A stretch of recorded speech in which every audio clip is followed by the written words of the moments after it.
Welcome into the first edition in March of College Hoops Coast to Coast here at ArizonaSports.com.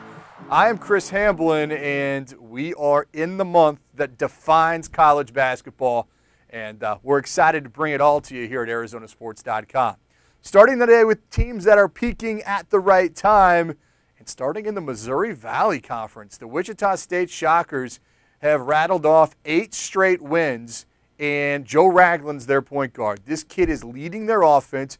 They score in bunches. They're good on the defensive end, and they're competent on the glass. Keep an eye on this mid-major, who will be a very popular pick as they head into the NCAA tournament. Marquette, even though they lost this week to Cincinnati on the road, Buzz Williams has coached that team up for a road win at West Virginia and overcome a pair of significant injuries to get the Mountaineers where they need to be and playing really strong basketball as we hit March 1st. And Michigan State, Tom Izzo, his track record for winning in March is really, really good, clearly. But Draymond Green has given that team the ability. In games that they're down in or they need a bucket in, he has been awesome and electric for this team, and he can be a difference maker for Michigan State as we get deeper into March. Bid busters, something I'm watching for this weekend is a pair of conference tournaments, the West Coast Conference Tournament and the Missouri Valley Conference Tournament get going. Pay attention to this in the Missouri Valley Conference. If Creighton or Wichita State don't win the conference tournament, a bid will be busted. If that automatic bid goes to a team that's already not going to make the tournament, that could affect whether or not Creighton gets in to the big dance. I think that one of those two, either Wichita State or Creighton, wins the Missouri Valley, so this won't be an issue. But there is a chance if they don't win the tournament and a team comes out of nowhere, it could affect the number of bids the Missouri Valley Conference will get. The West Coast Conference is an interesting bid buster scenario. Loyola Marymount is a team that I really like. Now, they're going to have to fight like heck to get into the NCAA tournament. The only way I think they could do it is by winning the West Coast Conference tournament.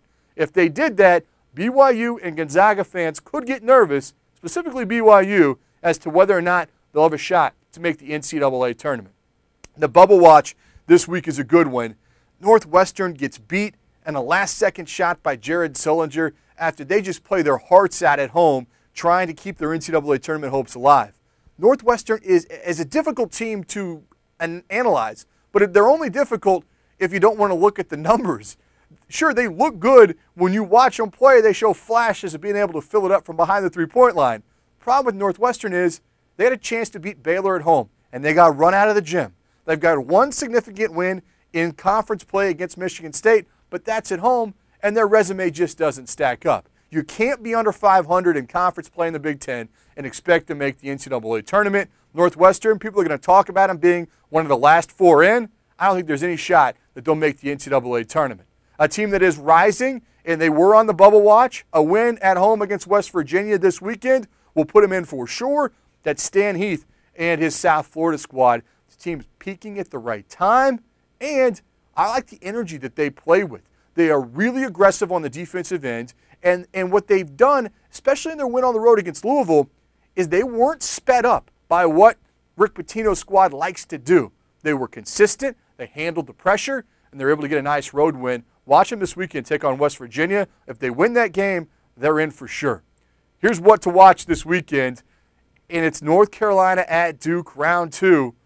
This is a game where you saw Austin Rivers hit the big shot against Carolina to beat him at the buzzer. Tons is on the line here. We've got a number 1 seed for the winner, and we've also got the winning the ACC conference in play.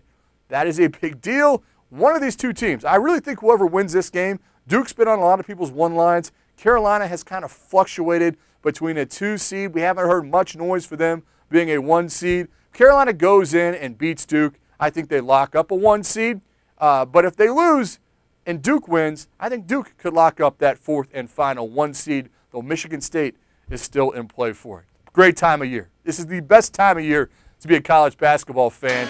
There is so much happening. We'll be back to recap it all with you here at ArizonaSports.com next week. Until then, I'm your college basketball insider, Chris Hamblin.